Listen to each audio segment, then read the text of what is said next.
Upasana, and this is your Mentorshape podcast. I'm Anamta. So we are two out of the four founding members of Mentorshape, which is coming up very soon. And today we would like to talk about work-life balance because we've all been dealing with a bit of an imbalance right now. So let's get into it.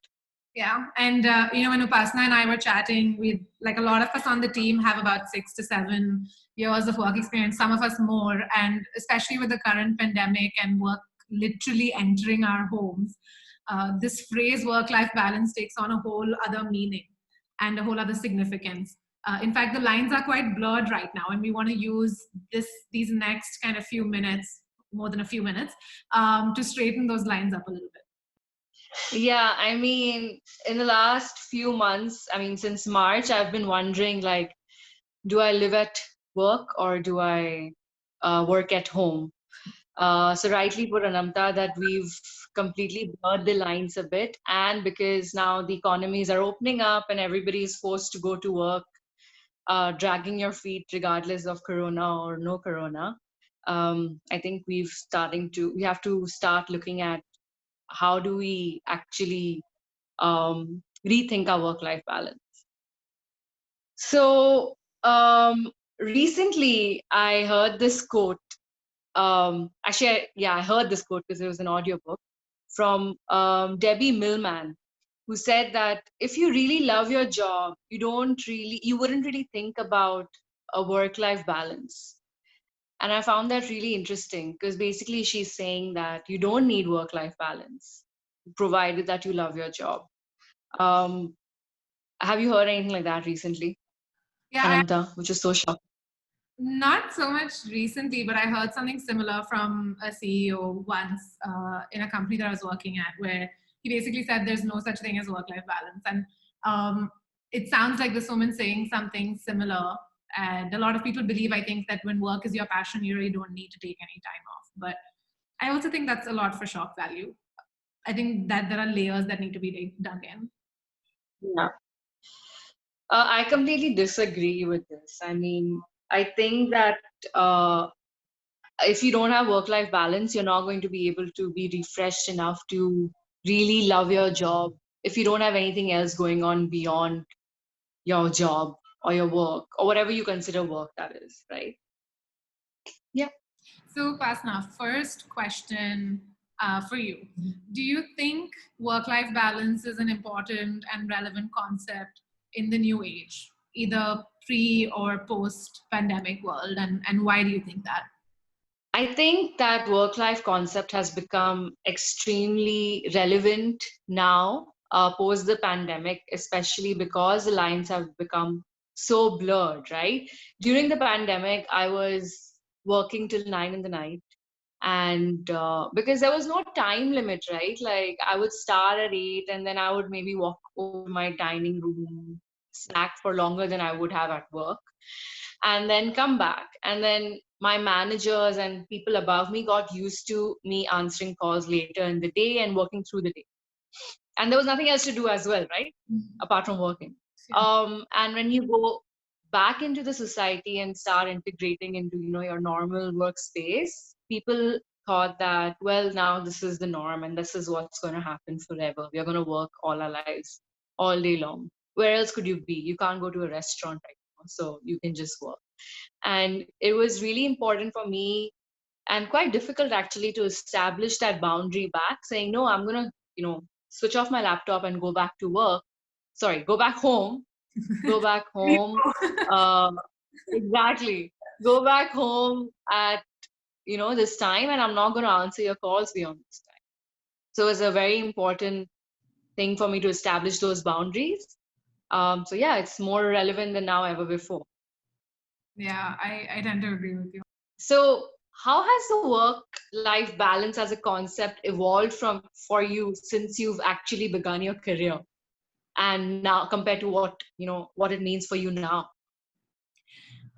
So initially, like when I graduated college, it was just about work, and but I wanted it to be about work. I don't remember feeling like my life was ever out of balance, so to speak. And even though my life was entirely about work, it had the fun elements. Like I'd go out with friends. I did take on like personal projects. Like I remember I joined a gym and had a personal trainer for the first time in my life, 1 year into working, right? So it's not like I didn't have a life, but my life was excessively about my work, and I was okay with that. Um, it has the concept of work-life balance has become more important or significant, I think, since the time I moved back with my family.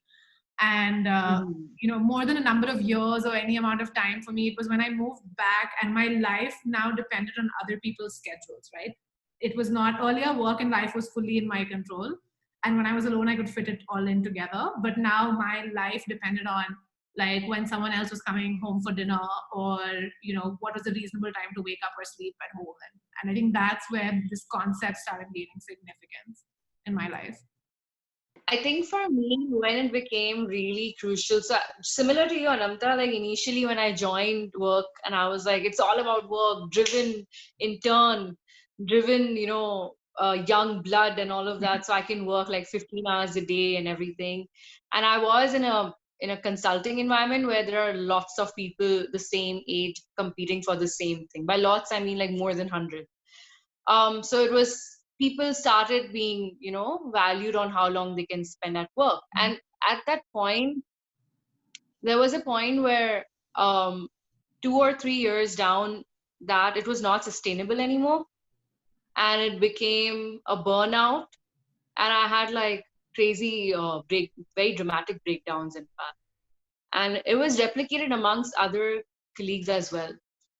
So that was a stage for me where I realized that, okay, you can't live a life without work life balance. You need to, no matter who you are and what stage you are in your life, you need to really take a step back and think that, is this sustainable? Can I do this for the rest of my life? Am I branding myself as someone who's a workaholic, who's gonna put in like 16 hours a work day? And is it even really necessary to succeed? Like, is that a benchmark? So for me, I think that was a really important point quite early on in my life, to realize that this is not sustainable for me. Do you feel comfortable sharing like one or two examples of what burnout actually looked like for you? Like, what were those tipping points? What happened? Yeah. I mean, I think it was a trigger of a bunch of things. Like, I don't think it was like one incident which like drove me through the wall or anything. But it was things like consistently saying no to my friends to hang out. Because I was also studying at that time during the weekends. I was doing my CA. And so it was working like 13 plus hours a day, and then doing my CAs on the weekend, and then studying. So I had no social life. I had very limited relationship with my colleagues because it was all about work, and I couldn't really spend time with my family because I would just come and like crash. And all of this, I think at some point, someone probably must have said something like, "You don't meet me," or something, or "You don't spend time," or whatever. And I think at that point, I remember like shutting everything down, like my laptop, my books, whatever, and just walking out and um, just going out of my wallet, heading into a cinema alone, buying myself a big tub of popcorn and nachos both, and just watching a movie alone. Like I think I watched like Kingsman, if I remember. It was quite a difficult moment for me to just step back and take stock. That was the crazy burnout experience. Not that wild. I didn't break anything, but yeah. I mean, a very tame kind of example, but I think what was happening inside was probably more significant, and that's probably what you were like kind of struggling with and dealing with. Yeah. Yeah, it was just about like actually stepping out of your life for a minute. And for me, movies are an important part of my life, like watching movies and stuff. It's something I enjoy. So for me, it was just that zooming out, for a bit. That was what that moment signified. And I'll never forget it. I'll never forget that moment. Yeah. So Anamta, do you feel that you have found the exact formula for the work-life balance? And if not, then what challenges do you face, like internally and externally, to actually find that ideal formula? So this is an interesting question, and I've been fortunate to have a lot of experiences in a very short span of time. So just to give you and our listeners some background, in my first 7 years of working, I've moved cities 4 times. I've worked in a startup environment. I've worked in a nonprofit environment. I've also worked in a government environment, and the diversity of these experiences has really helped me experiment a lot and define a sense of work-life balance. That sense for me is more of a continuous balancing act. I don't believe that work-life balance is a state. Like, it's not a state of being; it's a continuous process. It's almost like hunger, right? You're never fed. You have to eat 3 times a day, every day, in order to be fed. So similar to that, I don't think you can just be, in balance. You have to do things every day, maybe every week, to kind of keep that balance. It's not a one and done thing. So, no, I don't have one formula. I've kind of stopped looking for one. I've sharpened my sensitivity to how I'm feeling and my ability to actually create a system for whatever phase of life I'm in. So, for instance, when this pandemic started, one of the struggles was, how do you end work? Because, like you said, there's nothing to do. You can't go anywhere. You can't meet anyone. And for me, that meant I actually live by myself too. So that was an added kind of complexity. There's literally nothing stopping me from continuing to work. And I committed a fixed dinner time virtually with my family. So that became my forced end to the day, right? I have to finish, like, come hell or high water, I have to finish work by 7 p.m. because we're all sitting around the table and having dinner. So that's one example of a tool or a part of the system of work-life balance that I've created for myself and keep retweaking with time. Mm. That's quite interesting that you mentioned that, you have to keep tweaking your work-life balance based on the situation that you're in. It's been a little different journey for me because I feel like I've had a very consistent kind of 9 to 5 model. I've not really shifted cities. I don't really had a change in my work environment. But at the same time, I feel that for me, achieving that formula, despite having a very homogeneous life for the past 7 years, has been I have not been able to crack it. Like, I don't really know what constitutes of work and what constitutes of life. For example, like, we enjoy doing mentorship, but like, I don't know if mentorship is considered work or life for me right now. Right. So yeah, I mean, it's quite interesting that you say that, how you've been able to tweak all of this. So let's move on to the next one. And this is one I want to ask you, Upasana. What is the best advice you've received with regards to work-life balance from your mentors? And also, what's the worst piece of advice? Okay, I'm going to go for the worst one first. I think the worst advice I've received is that you shouldn't leave work until your managers have left. And that if you want to succeed in life, you really need to put in the hours. And we are in the profession which requires, in fact, a lot of times, like going into, whatever interviews I've done in my life, people have said this upfront that, hey, we are expecting that you will put in that many number of hours at your workspace, and that's just expected. And I think it's a really bad advice because I don't think that being there for 7 years and managing a few people on the way, I've realized that um, that shouldn't be the litmus test on how well you've done a job. It's more about smart working than the number of hours. You could just be at a workplace chilling, so that doesn't really signify. And that's quite sad that people higher up the ladder, some of them, not all of them, are not able to recognize this difference. And then the best advice that I've received is actually very it's really not that enlightening, but I think it has been super useful. And that is, if you're overwhelmed, just shut down and sleep. And I stick to that to this date. Like, I will sometimes just leave early from work if I'm not feeling it. and then just go and take a nap.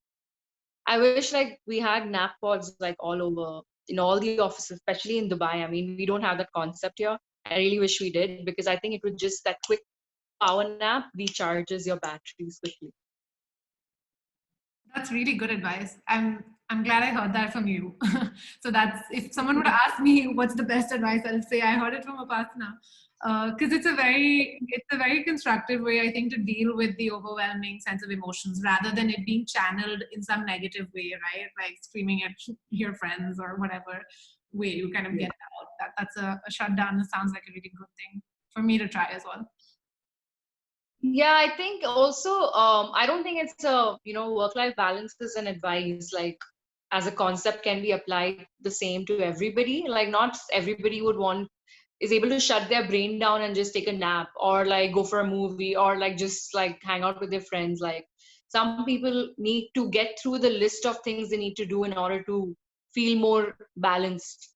And I guess it's just figuring that out, which is with your mentors. In fact, I think those are the best people who can actually give a bird's eye view on what works for you, if they work with you long enough, or you've spoken with them long enough for them to for them to tell you that this is what is going to work for you or not. So yeah. Speaking of actually mentors and the people around you, what do you wish that your colleagues or your friends or your family would do to actually help you facilitate bringing work-life balance? This is a very hard question, and I've thought about it a lot in the recent days, actually. Um, because it goes two ways, right? Like it's about also getting the work done. It's not just so much about work life balance at some point. Because for me, a perfect work life day would be like, I get to decide when I want to work. But unfortunately, our world doesn't work like that, right? Things have to be done.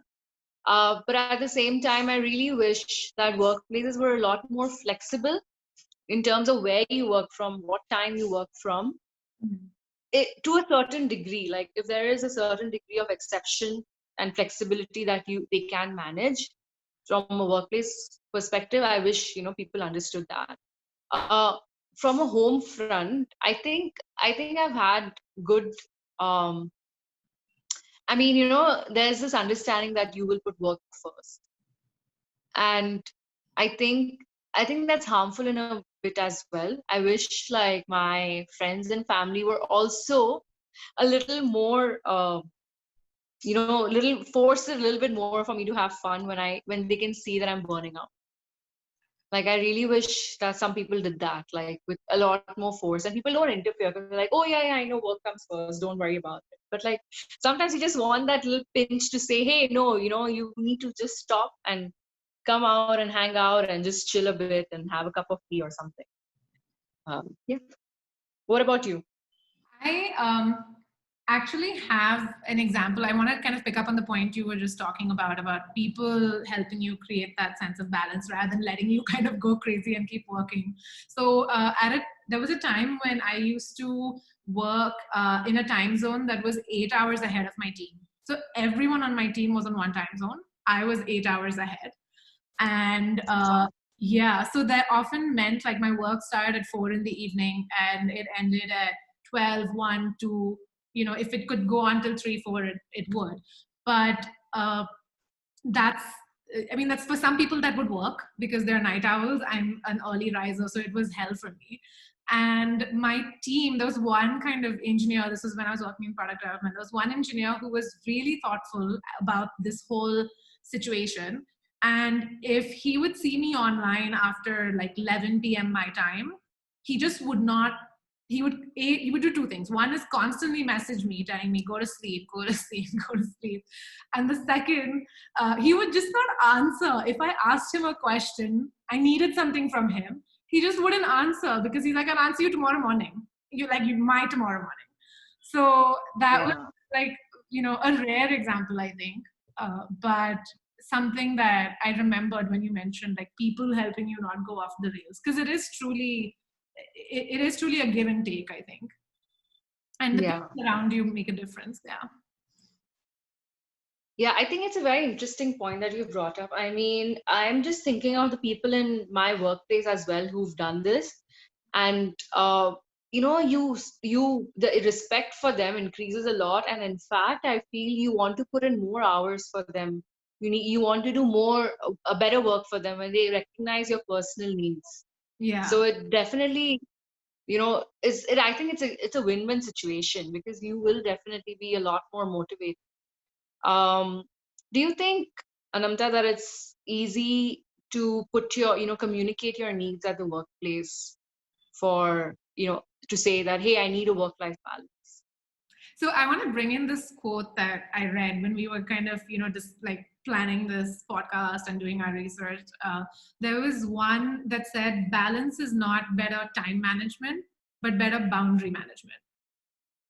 So Hmm. balance means making choices and enjoying those choices.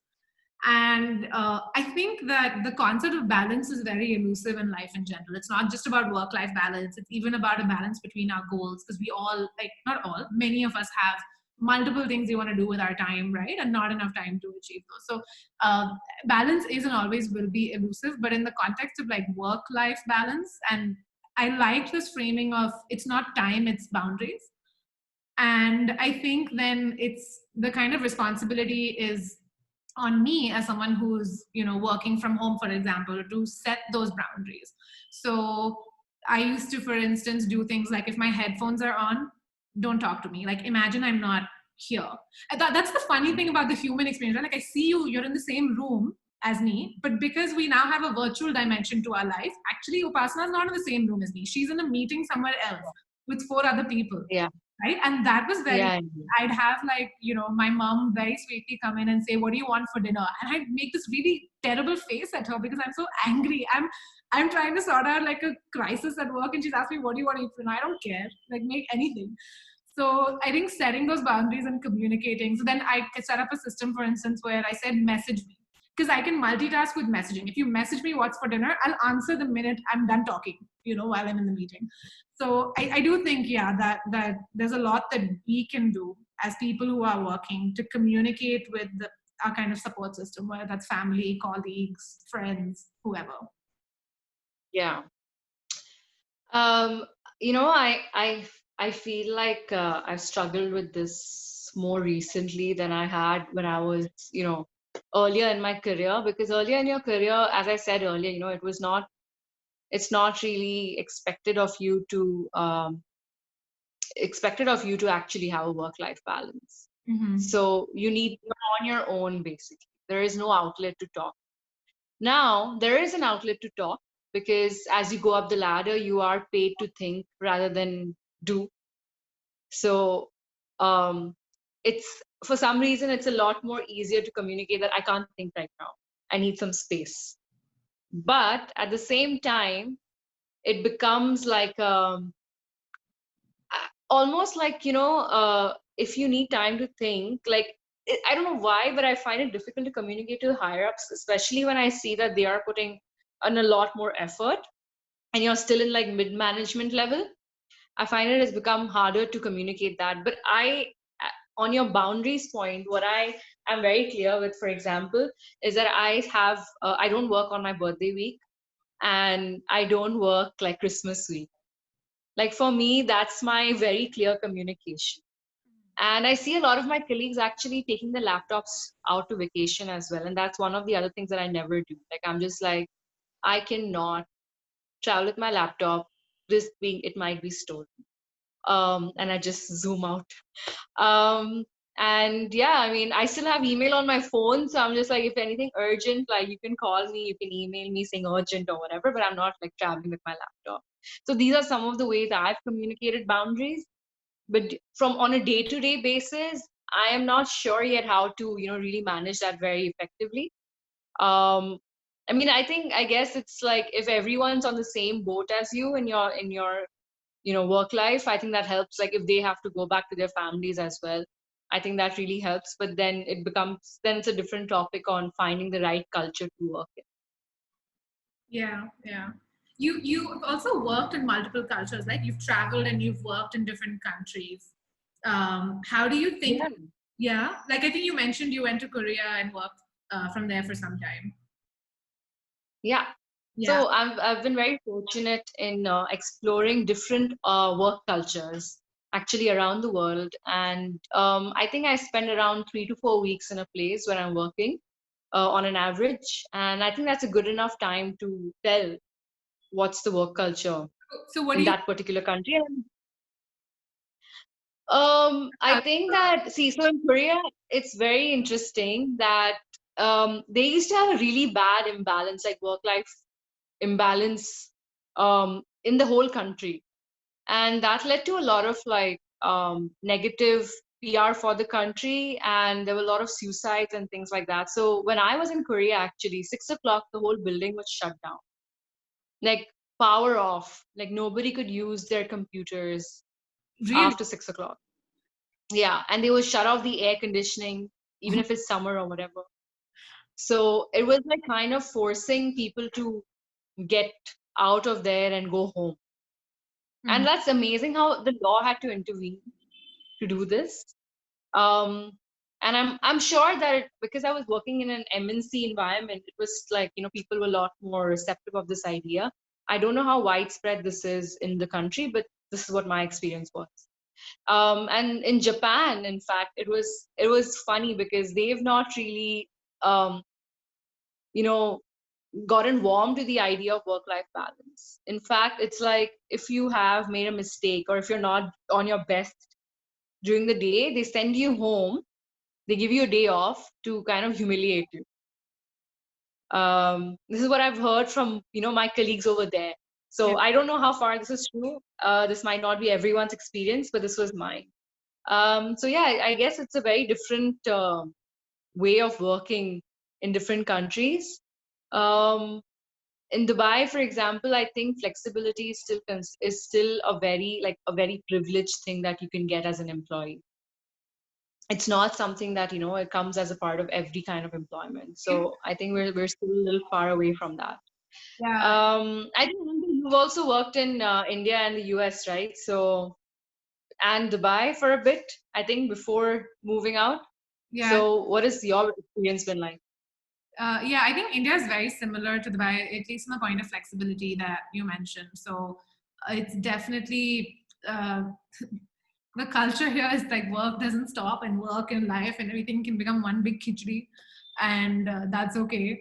But yeah, it's. I don't think I have anything to add really beyond what you said. But India is very uh, not conducive to flexibility, even for industries where like flexibility is easy, like software, right? And tech. There's a huge service industry built on like servicing tech companies that are abroad.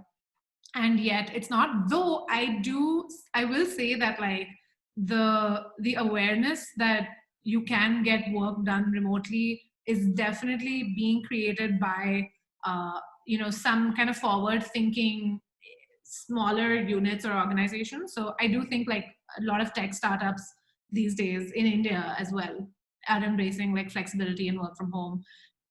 Similar to some extent with like the nonprofit sector. I think where work is visible, where the output is very visible, right? Like I'm an engineer, I built a feature, I did build a feature that's very visible. On a day-to-day basis, you can see that.